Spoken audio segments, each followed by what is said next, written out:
I believe we're in early days. Salesforce, as you know, will be celebrating its 20th anniversary very quickly. And we've had a meteoric rise. We've been the fastest enterprise software company in the top 5 software companies in terms of growth to 10 billion. We just gave our guide to 13 billion. We'll do 16 billion for next year. But cloud adoption is just in very, very early days. I mean, what we're really seeing right now is this incredible wave, this global phenomenon of digital transformation. And this, of course, takes many, many forms. But over the last few years, when you think about this conversion, this perfect storm of cloud and mobile and data science and artificial intelligence, these amazing technologies that have come together, it's given companies the opportunity to reinvent themselves and reinvent their business models. Think classically of a company that is a B2B company that now wants to become a B2C company. And that's where Salesforce really plays beautifully in terms of getting closer to that customer. Specifically on MuleSoft. Like directly engaging and actually having data about the customer, whereas they didn't before. Nike, I guess, would be a good example of that. Well, a great example of is really having the holy grail of the 360-degree view of the customer, where you have information about the customer, where you can personalize the experience for the customer, where the customer feels like they are personally engaged with the companies that they do business with. Now, MuleSoft is an amazing integration technology. We're very, very lucky to have it. And it really completes the wave of digital transformation for our customers in the sense that it's allowing you to unlock data from any source. So think about decades of legacy debt that have been built up and built up and built up. And CEOs want to know, how do we access that legacy data in a very agile and a very quick fashion so we can serve it up to our systems of engagement? And that's why the marriage of Salesforce and MuleSoft has really become very compelling for CEOs all over the world. Look, at the end of the day, what the cloud brings you and what we bring at Salesforce is the ability to be agile, to be nimble, to be flexible, and actually bring something we refer to as a beginner's mind.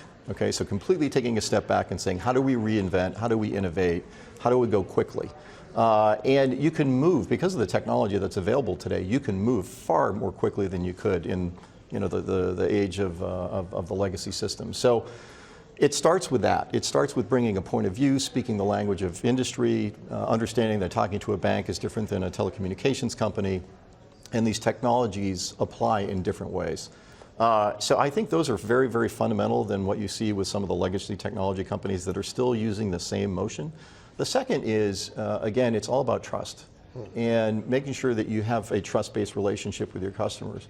The third thing that I would tell you, and this is, I think, very, very important, is that we live in a world today where, because of that convergence, that perfect storm of technology that we spoke about earlier, we now have this global phenomenon called digital transformation. And the most important aspect of that is the commitment from the CEO. The CEO has become and must become the Chief Transformation Officer. Talk about trade for a moment and this, at least temporary détente between the US and China. How does this need to play out? Well, I think it's very interesting times that we live in, and every day there's something new in the press. Everybody has a different opinion. Everybody has their view on certainty and stability. I think at the end of the day, let's hope that reasonable people prevail and that we're doing good things here for the country and for the world. I don't think that we can be short-sighted in terms of just focusing on a particular country or a particular area. We live in a global world.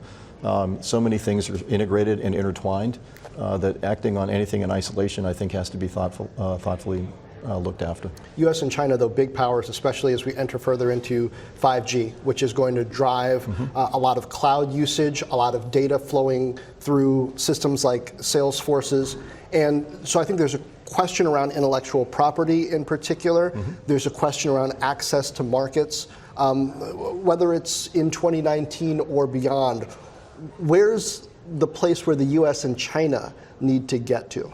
Well, look, I hope that we're finding ourselves in a situation where we believe in a free trade system and free markets, and organizations and governments are cooperating and working well together so that people aren't hurt, so economies aren't hurt.